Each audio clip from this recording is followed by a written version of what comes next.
Je vais vous parler des quatre grandes notions fondamentales du risk management et on va voir immédiatement cela en pratique.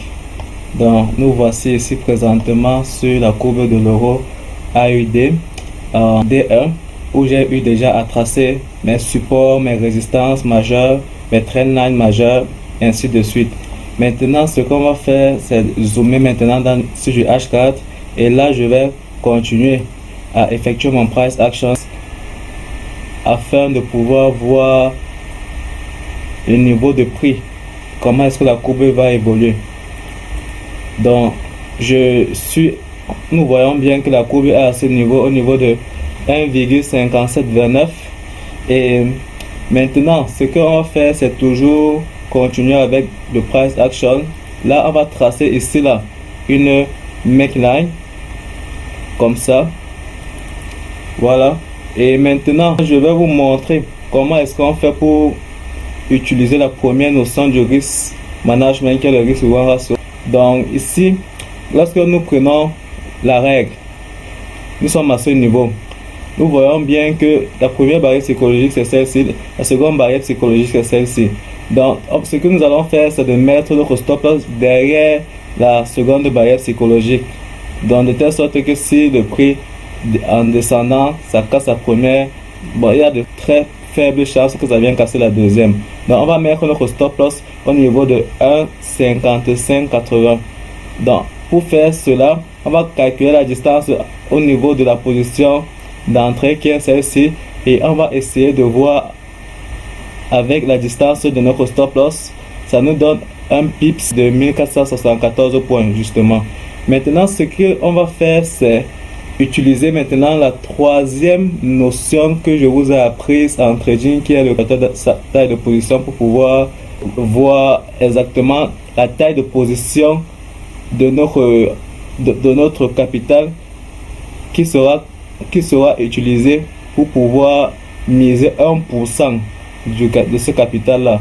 Et comme je vous ai dit, le calculateur taille de position utilise des données telles que le capital de départ, le PIB, et ça va aussi utiliser d'autres paramètres tels que les devises, etc. Bon, tout de suite nous allons partir voir le calculateur taille de position, là qui est MyFXBook. Donc si vous voulez, vous pouvez taper sur Google myfxbook.com, ça va vous montrer ça, ou partez au niveau de calculateur taille de position. Donc à ce niveau, vous partez, vous cherchez la paire. Ici là, nous sommes sur la paire euro AUD. Euro AUD c'est celle-ci. Maintenant le montant c'est 88 157. Ici, ça c'est la devise qu'on utilise. Le ratio, vous allez mettre 1%. Donc, vous pouvez changer ça en fonction de la monnaie. Mais si vous voulez, vous changez aussi en fonction du risque.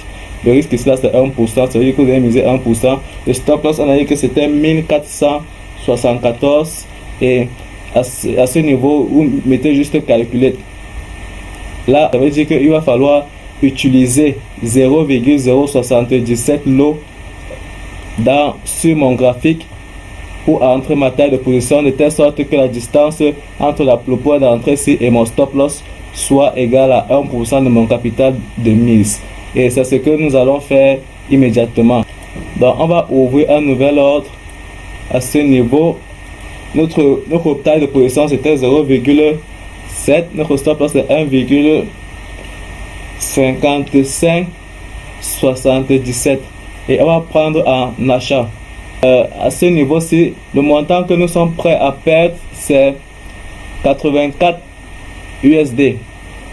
Et maintenant, ce que nous allons faire, c'est de mettre un take profit 3 fois plus haut que notre niveau de stop loss. Donc si on fait 84 fois 3, ça va faire 252. Ici là, nous allons calculer le take profit. Donc cette distance-ci, nous allons là essayer de la reporter 3 fois plus haut.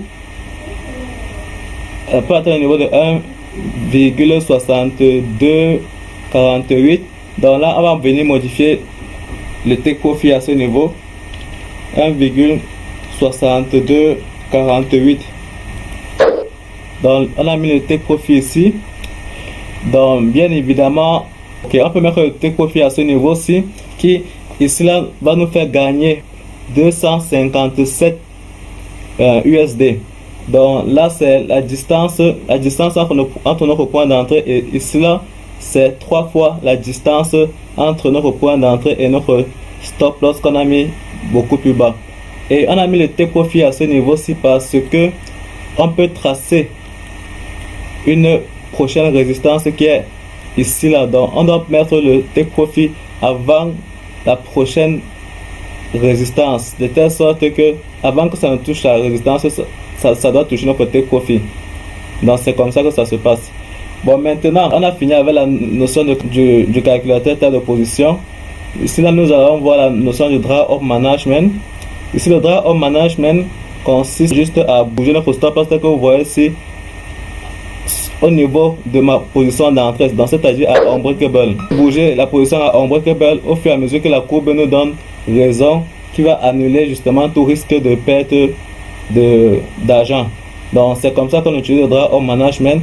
Maintenant le drawdown management ici là consiste plutôt à réduire les pertes. Donc supposons que la courbe qui était ici là monte et elle descend, elle va bientôt toucher notre stop loss. Si ça touche le stop loss pour un premier trade, nous aurons peut-être perdu 84 USD. Maintenant, ce que vous allez faire, c'est que si vous voulez entrer des prochains trades, vous allez prendre des risques mais beaucoup plus moindres.